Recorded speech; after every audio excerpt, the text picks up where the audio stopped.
Merci de rester fidèle au programme de la chaîne 2 de Bamako, c'est l'heure des informations. Infocité, le journal de l'info de proximité sur la 95.2. Les titres, on attend le plus souvent dire c'est mon intime ami, il est mon ami depuis toujours. Eh bien, pour souligner l'importance capitale des liens d'amitié, une journée internationale de l'amitié a été instituée depuis 2011. Tanavet Sangaré nous plonge au cœur des fondements de l'amitié à travers plusieurs cas d'exemple dans ce journal. Les femmes sont au cœur de toutes les actions de la vie active. La journée panafricaine de la femme oblige. Tanavet Sangaré nous fait découvrir la force et le dévouement de trois battantes et résilientes.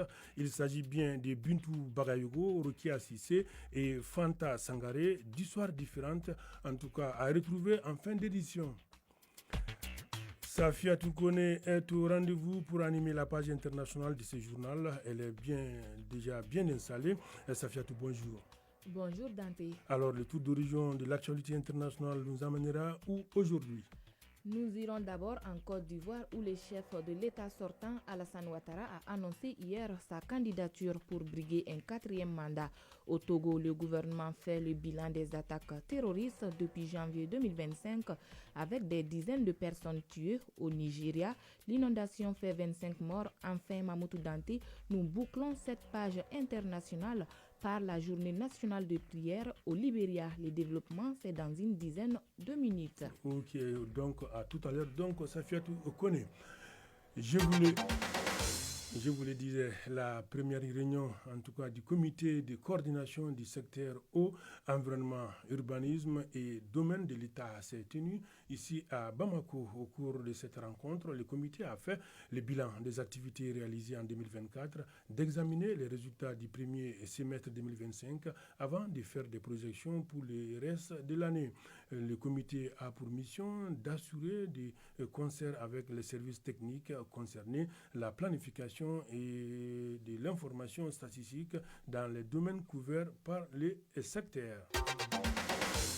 Aujourd'hui, le monde célèbre la Journée internationale de l'amitié, un événement instauré en 2011 par les Nations Unies pour souligner l'importance capitale des liens d'amitié dans nos existences et dans le tissu social. Le thème retenu cette année est bâtir la confiance, développer des liens solides qui contribuent à l'harmonie sociale et à la coopération. Un peu partout, cette journée est l'occasion de rendre hommage à ces relations sincères qui renforcent les liens. La chaîne de fidèle à sa mission s'est fait les relais de cette célébration universelle. Tanavet Sangaré nous plonge au cœur des fondements de l'amitié et nous invite à découvrir les témoignages poignants de nombreux Bamakois qui partagent avec nous leur vécu et réflexions sur ces liens précieux. Plus qu'une simple connexion sociale, l'amitié est un trésor à préserver pour Bourama Togola, commerçant malien. Mes amis et moi, nous nous connaissons depuis l'enfance, confie-t-il avec une nostalgie teintée de gratitude. Certains ne vivent plus au Mali, mais nous restons constamment en contact. Et ceux qui sont encore ici, nous entretenons une relation de fraternité solide. La solidarité, selon lui, prend tout son sens dans ces moments de vie où l'on se découvre vulnérable. Je me souviens du jour où j'ai été expulsé de mon logement, poursuit-il. C'est grâce à mes amis que j'ai pu trouver un toit. Une démonstration poignante de ce que l'on pourrait appeler une amitié de longue date. À l'opposé, l'histoire de Fanta Dambélé raconte une toute autre facette de l'amitié. Ils étaient des amis de longue date, raconte-t-elle, évoquant un conflit dévastateur entre deux amis proches. L'un d'eux, plus fortuné, a vu sa femme s'aimer la zizanie en introduisant une somme d'argent de 500 000 francs comme motif de discorde. De son côté, Djeneba Dambélé, technicienne de radio, déplore la fin d'une amitié qu'elle croyait indestructible. Je lui confiais tout, même mes secrets les plus intimes, explique-t-elle. Je ne m'attendais pas à ce qu'elle trahisse ma confiance en racontant tout à ma voisine. La trahison est un poison sournois qui, une fois installé, rend toute réconciliation impossible. Un jour, je suis allée les surprendre et depuis, je n'ai plus d'amis. À travers ces histoires contrastées, une vérité émerge. L'amitié n'est pas un simple rapport social.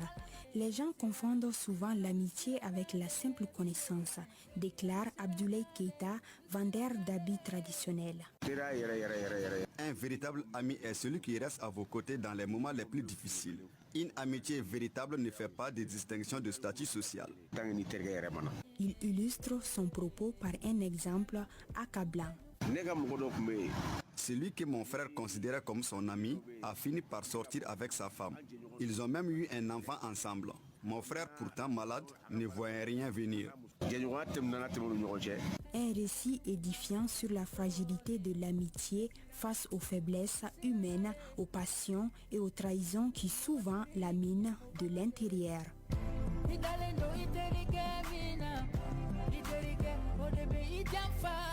En cette journée internationale de l'amitié, il est essentiel de prendre conscience de cette valeur irremplaçable et de nourrir les liens qui nous unissent. Oui, l'amitié est très importante. Une journée à une autre, cette fois-ci, une journée porte ouverte au centre de santé de référence de la commune 5. L'objectif est de mieux rapprocher les services de santé aux populations de la commune. Occasion également de présenter les différentes unités au sein du service. Une journée riche au cours de laquelle s'est tenue des séries de questions-réponses entre citoyens et acteurs de santé afin de mieux informer les habitants du district 5. Le compte rendu, c'est avec Aruna Kia Dambélé. Rapprocher les services de santé aux populations, c'est tout l'objectif de cette journée porte ouverte au centre de santé de référence de la commune 5 du district de Bamako. C'est aussi un moyen d'informer et de sensibiliser les citoyens sur les nouveaux services et ceux déjà disponibles. Pour ce faire, une visite guidée a été effectuée à la suite de laquelle le médecin-chef nous présente les différentes unités sur place. Dr Ahmed Diallo, médecin-chef du centre de santé de référence de la commune 5. Actuellement, nous avons, comme vous l'avez vu, un centre de dialyse. Nous avons également au niveau de l'urologie, on fait l'endoscopie. Et au niveau également des services gynéco, il y a une prise en charge spécialisée pour les VBG. Et également au niveau de la pédiatrie, nous avons la chirurgie infantile, c'est-à-dire qu'il y a un neurochirurgien qui est en train de travailler sur les maladies chirurgicales des enfants. Pour les autorités coutumières de la commune 5, cette journée est une occasion de mieux s'imprégner des conditions de travail des agents de santé. Habib Sissé, chef de quartier. Cette journée porte ouverte est une très belle initiative qui nous permet d'échanger directement avec les agents de santé et d'avoir des réponses à nos préoccupations. Oui, un espace d'échange qui paraît comme un guide pour les citoyens. Madame Bagayogo Kouroutoumoudiara, femme leader. Je suis vraiment satisfaite de cette journée car ça m'a permis d'apprendre beaucoup de choses, surtout sur la dialyse. À travers ces causeries, les médecins nous prodiguent des conseils qui pourront nous aider dans l'avenir. Bientôt, le centre de santé de référence de la commune 5 ouvrira les portes de son service d'urgence, devenant ainsi le deuxième de la rive droite après celui de l'hôpital du Mali. À présent, le tour d'horizon de l'actualité internationale. Oui, l'actualité internationale, c'est avec Safiatou Okone. Safiatou, rebonjour. Rebonjour Dante. Alors, on commence par la présidentielle en Côte d'Ivoire. Le chef de l'État, Alassane Ouattara, se lance pour un 4e mandat. C'était à travers une allocution filmée que le président Alassane Ouattara a annoncé qu'il serait candidat à sa propre succession lors de l'élection présidentielle du 25 octobre prochain. Après avoir été élu 3 fois successivement en 2010, 2015 et en 2020, le chef de l'État ado est en liste pour un 4e mandat. Pour justifier cette candidature, il affirme que le pays fait face à de nombreux défis dont la gestion exige de l'expérience. À 83 ans, il estime avoir la santé pour un nouveau mandat qui sera celui de la transmission générationnelle. Au Togo, des dizaines de civils et de nombreux soldats ont été tués depuis le début de l'année par un groupe terroriste, annonce le gouvernement. La déclaration est faite par le ministre des Affaires étrangères. Robert Doucet souligne que 15 attaques avaient été perpétrées dans le nord du Togo depuis le début de l'année par un groupe terroriste opérant dans les pays. Les mois de mai et juin ont été les périodes les plus meurtrières de l'histoire. Le chef de la diplomatie a indiqué que la menace terroriste intervient en un moment où le pays prend sa distance de ses anciens alliés militaires occidentaux. Au Nigeria, des inondations font plus d'une vingtaine de morts dans le nord-ouest. Au total, 25 personnes sont mortes et 11 autres sont portées disparues après que de fortes pluies ont entraîné des inondations au nord-est du pays. Selon l'agence en charge de gestion des urgences, ces inondations ont débuté le dimanche dernier et ont poussé 5 560 personnes à quitter leur domicile. Depuis un certain temps, les communautés du nord du Nigeria connaissent des périodes de changement climatique et des précipitations excessives qui entraînent de graves inondations. Enfin, le Libéria observe ce mercredi une journée nationale des prières. Les Libériens sont appelés à se rassembler dans leur lieu de culte aujourd'hui pour implorer la paix, l'unité et la réconciliation nationale. Cette décision intervient 3 semaines après les excuses officielles de l'État pour les crimes commis durant les 2 guerres civiles qui ont fait plus de 250 000 morts. Une démarche symbolique qui suscite des réactions partagées car pour certains c'est un geste fort de la part du président Joseph Boaké, mais pour d'autres les prières ne suffisent pas mais des actes concrets. Dante, c'est ce qu'on pouvait dire comme essentiel de l'actualité internationale de ce midi. Merci Safia Toukone pour toutes ces informations.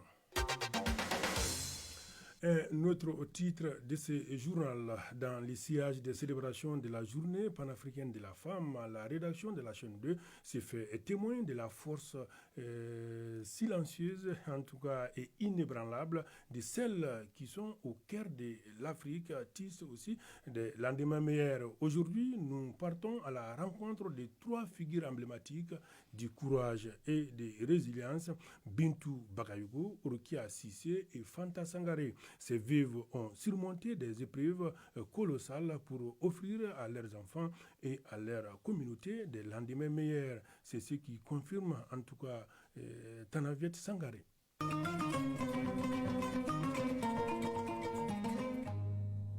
Rukia Sissé, Bintou Bagayoko et Fanta Sangaré, 3 femmes de plus de 40 ans, toutes mères et résidentes de Irimadjo, sont tissées par une douleur commune, celle du veuvage. Bintou Bagayoko, qui a perdu son mari il y a 2 ans, raconte avec une sagesse forgée par la lutte que l'hypertension artérielle emporta celui qu'elle appelait son époux.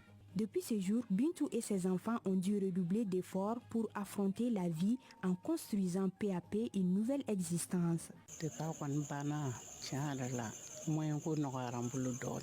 Tous les biens que mon défunt mari a laissés, à part la maison, ont été vendus. C'est avec cet argent que j'ai financé les études et les projets de mes enfants. Mon premier fils a un sotrama, le deuxième a un atelier de menuiserie, ma première fille a un atelier de couture et la dernière a un restaurant que nous venons d'inaugurer récemment. Mais la route de Fanta Sangaré fut bien plus sinueuse. Veuve depuis 9 longues années, Fanta a dû lutter contre des vagues de difficultés multiples, jonglant entre plusieurs métiers pour faire face à la précarité. De la culture du cacao à la pâtisserie, en passant par bien d'autres activités en Côte d'Ivoire. Le destin toutefois a poussé Fanta à tout quitter, traversant la frontière pour le Mali afin de soigner un enfant gravement malade. Quand mon mari est décédé, la plupart de mes enfants étaient encore très jeunes. Nous vivions dans une cour commune. Les difficultés se sont rapidement accrues et la dette est devenue une compagnie insupportable. C'est pour cela que j'ai multiplié les métiers. Par mois, je pouvais gagner entre 50 000 et 100 000 francs CFA. Cela me permettait de payer le loyer, de nourrir mes enfants et de régler leurs frais de scolarité. Mais finalement, j'ai dû abandonner toutes ces activités sur le conseil des médecins. C'est à ce moment-là que mes enfants ont cessé l'école pour prendre les choses en main. Mais malgré tous mes efforts, le plus jeune de mes enfants a fini par souffrir d'un traumatisme crânien. La douleur de Rukia Sissé, elle est née d'un autre combat, celui de l'acceptation et de l'espoir. Son fils aîné, né avec une malformation des membres, a été pour elle à la fois une source d'amour infini et un défi quotidien. Il est né avec une malformation des membres supérieurs et inférieurs. Après la mort de mon mari, j'ai été chassée de la maison familiale. J'ai alors trouvé un petit logement en location. Tous les matins, je faisais le tour du quartier pour chercher des habits à laver. Ensuite, je cueillais des feuilles de baobab pour les vendre au marché. J'espérais qu'on pourrait l'opérer et qu'il deviendrait comme les autres enfants. Mais les médecins ont dit que c'était impossible. Un moment, je pensais l'envoyer dans un orphelinat. Mais finalement, j'ai changé d'avis. Ces histoires d'une richesse émotive et d'une sagesse profonde ne sont pas seulement des témoignages personnels. Elles constituent une école de vie, une leçon sur les défis que racontent chaque jour les femmes africaines. Leur courage et leur résilience face aux obstacles sont autant de témoins silencieux des luttes invisibles mais essentielles qu'elles mènent pour elles-mêmes et pour les générations futures.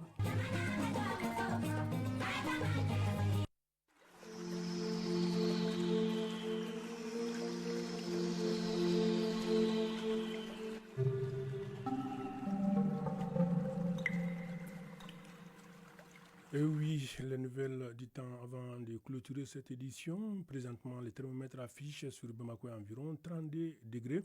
La maximale attendue est de 34 degrés. Quant au soleil, il se couchera à 18h passées de 59 minutes. C'est donc tout pour ce journal, en tout cas la rédaction présentée par Mamoutou Danté, réalisation Adam Kone, Kouroutoumou Traoré, mise en onde Diala Samake, Fatmata Diallo, mise en ligne Badji Touré. Merci de l'avoir suivi. Coordination éditoriale Sidou Traoré, Djefa Diara. Restez à l'écoute tout à l'heure, ça sera avec Magazine des Sports avec Brahima Diallo.